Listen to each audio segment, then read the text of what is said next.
Hello, everyone. We would like to welcome Sue Witters, our lead rules official, into the interview room. First off, thank you so much for coming in and joining us today. Just take me through. We all knew that the weather was going to be rainy today, and it didn't look good in the forecast coming into the day. But take us through the morning, the whole process into coming to make the decision to suspend play until tomorrow. Sure. I mean, actually, the rain came in later than forecasted. We thought it was going to start about 4 in the morning. And when I got up and didn't see rain, I was hopeful till I looked at the radar.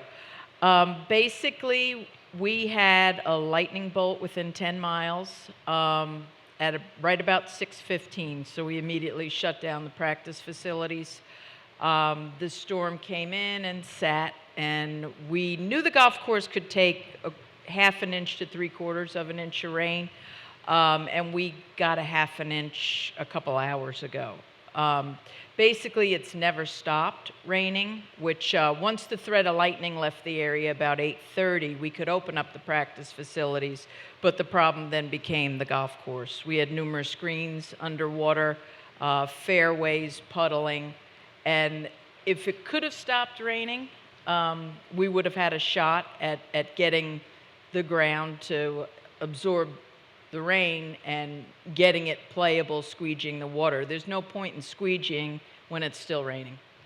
And we went as long as we could, and it never stopped, and now it's coming down even harder. We know that the plan of the schedule now is for first round play tomorrow, Saturday play round 2, and then Sunday try to get in 36 holes. We've seen some weather forecasts that there's possibility of rain tomorrow. How optimistic are you guys looking at this schedule, and what have you heard about tomorrow's forecast?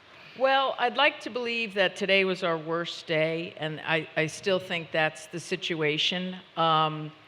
This was no surprise that it was coming. I think it's a little heavier than we thought it was going to be. The system we're in now is 140 miles deep. It's going to take a good 7 hours to get out of here. And then we should get a good break in the middle of the night, hopefully for the golf course to percolate the rain. And the morning, the last I was told, is supposed to be scattered and spotty.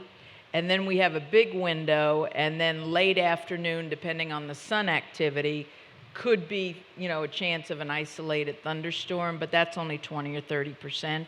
Saturday's better, and Sunday's no rain at all. So Sunday actually is our best day with the most golf that we'll have to play. And knowing this time of the year, there's a lot of daylight hours in this area of the country. Is that something that you guys are looking at as optimistically well because you can stretch out the golf? That's huge because we have room in the beginning of the day and the end of the day. So if it had to happen, if we had to get into this situation, that's a big break for us. With it being light, I believe it's a little after 5, and we think we could play golf till close to 9 o'clock. So that gives us extra room, which we may need.